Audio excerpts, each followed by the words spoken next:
Hello student, welcome to my YouTube channel. This is chapter 5 arithmetic progression. ठीक है, आपके इसके कुछ नोट्स याद करना है। देन एंड टर्म, जब आपके पास nth term of A P हो एंड कॉमन डिफरेंस हो तो आपका formula A N is equals to होगा A plus N minus one into D. The sum of first nth term of an A P. Sum, जहाँ पे sum आया तो S N का फार्मूला लगेगा N upon two A plus N minus one into D. ये होता है S N का फार्मूला। ठीक है, the first term of finite which is the last term. आपके पास फर्स्ट टर्म और लास्ट टर्म दिए तो आप डायरेक्ट एस का फार्मूला एस निकाल सकते हैं। ठीक है, तो एस का फार्मूला होगा N upon two A plus L. ठीक है, कॉमन डिफरेंस का निकालने के लिए डी निकालना है तो A two minus A one, A two minus A one. Second term में से फर्स्ट टर्म को माइनस कर देंगे तो कॉमन डिफरेंस निकल जाएगा। फर्स्ट टर्म निकालने के लिए ए होता है, सेकेंड टर्म निकालने के लिए ए प्लस डी। ए में कॉमन डिफरेंस को प्लस कर दीजिए। थर्ड टर्म निकालने के लिए ए प्लस कॉमन डिफरेंस को दो गुना कर देते हैं, ट्वाइस कर देते हैं। ओके, फोर्थ टर्म निकालने के लिए ए प्लस थ्री डी। थ्री का मल्टीप्लाई कॉमन डिफरेंस में कर देते हैं और फर्स्ट टर्म को प्लस कर देते हैं। ये कुछ नोट्स है, आपको इसको लर्न करना है। इसी के बेस पे आपके आगे की एक्सरसाइज होगी।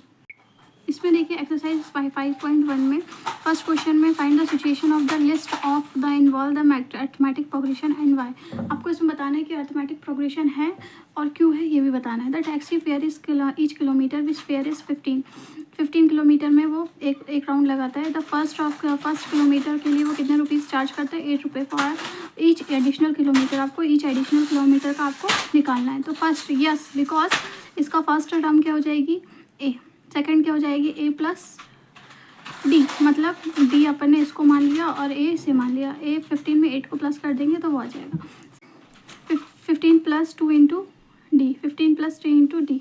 ठीक है, तो ये फर्स्ट टर्म आ गई। सेकंड, थर्ड, फोर्थ, ये ऐसे एज इट इज चेक हो जाएगी। Make an AP is the fixed common difference. इसमें जब कॉमन डिफरेंस फिक्स्ड रहेगा तो इसमें अर्थमेटिक प्रोग्रेशन बन जाता है। ठीक है, अब सेकंड वाला क्वेश्चन देखिए। The amount of air present in cylinder. एक सिलेंडर में एयर प्रेजेंट है which vacuum pump is 1/4 in air.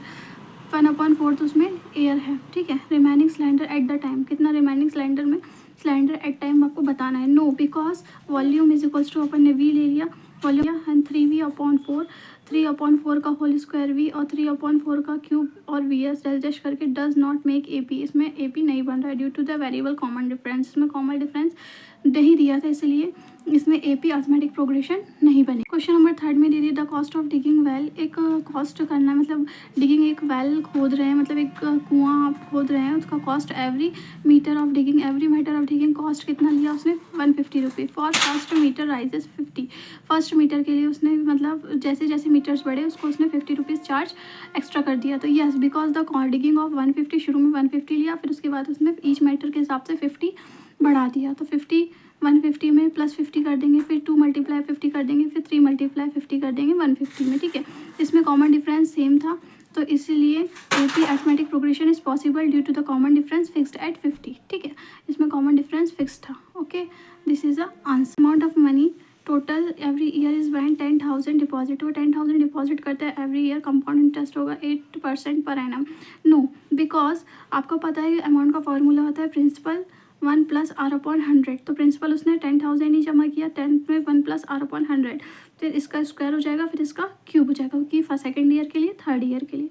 Does not make A P, क्योंकि इसमें कॉमन डिफरेंस है ही नहीं, कॉमन डिफरेंस वेरिएबल है, इसीलिए इसमें अर्थमेटिक प्रोग्रेशन पॉसिबल नहीं होगी। This is the answer.